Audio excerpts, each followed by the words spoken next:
Caloroga Shark Media. Oh boy, with this first one. Hi, I'm Johnny Mac with 5 good news stories. Congratulations to a Japanese man known as Catman. Catman has finished walking 4,000 miles across Australia.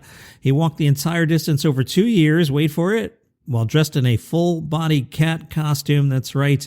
Catman started in Carnarvon, Western Australia, and finished at the Sydney Opera House. He also pushed a wheelbarrow along the way and raised about $50,000 for children's cancer research. Along the way, he built a massive following, got 850,000 Instagram followers. Locals helped him out with food, water, and support. At the finish line, he was greeted by thousands, some also dressed in cat costumes and holding signs reading Catman. Catman said, "I don't want to be a hero trapped in a screen. I want to be a real presence that brings hope into the real world." His journey was inspired after a breakup. He said, "One day she told me she wanted to break up, and my reason for living crumbled in an instant, leaving me in deep sorrow. But when everything was gone and nothing seemed to matter anymore, my body felt incredibly light, and I felt like I could do anything." Life on the road wasn't easy. He actually rotated between 2 cat suits because I sweated profusely every day and couldn't wash my clothes, and I was tormented by my own stench in the tent at night. When the smell was too strong to sleep, I wrapped a bar of soap in a towel and tied it around my face like a mask to escape the odor and get some sleep. He says he's not done. Catman will keep going. I'll walk around the world. Ladies and gentlemen, Catman. A 31-year-old woman wanted to find the perfect engagement ring, so what did she do? She camped out for 3 weeks at Crater of Diamond State Park in Arkansas with a shovel and a mission to dig up her own diamond. She told her boyfriend, "We're not getting engaged until I do that. They come from the ground. What's stopping us from getting one ourselves?" 3 weeks of digging. She headed south and stayed in a tent and dug every day from 8 to 4. She only took 1 day off. The summer heat was pretty hot out there. She said there were days when I wouldn't shower for several days. By the time I got out, I was so tired and hurt, I couldn't muster the energy to spend 10 minutes undressing and taking a shower. One day, she went out in the field, saw a glimmer by her foot. She said, "I thought it was dew. I pawed it with my hiking boot. It didn't move. It turned out to be a 2.3 carat diamond, the 3rd largest diamond discovered at the park that year. Curator of Diamond State Park averages 1 to 2 diamond finds per day. Most are small, only about a dozen a year or over 1 carat.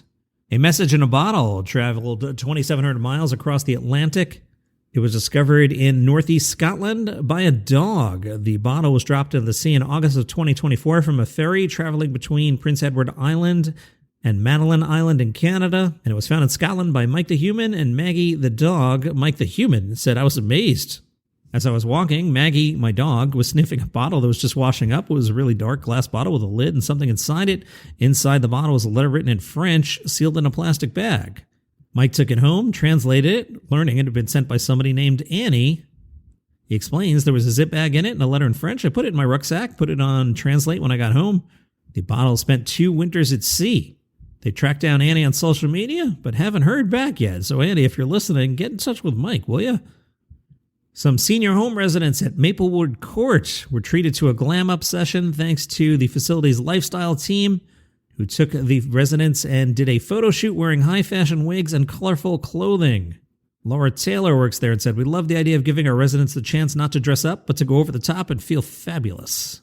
Hilda's 100 years old, and she said, "I loved it. They made me look 80 instead of 100. It was so much fun to dress up in bright clothes." Not sure this is good news, but the headline is attention-getting. Man faces prison time for posting AI-generated image of a wolf roaming city streets. Perhaps he was trying to prank your local Good News podcast host, but this was a hoax. The man used a text prompt to create a photorealistic image of a wolf walking through a town, posted it online. The South Korean media reported that the wolf had escaped from the zoo. But here's the thing. There actually was a loose wolf. South Korean authorities explained a single AI-manipulated image delayed the wolf's capture by up to 9 days.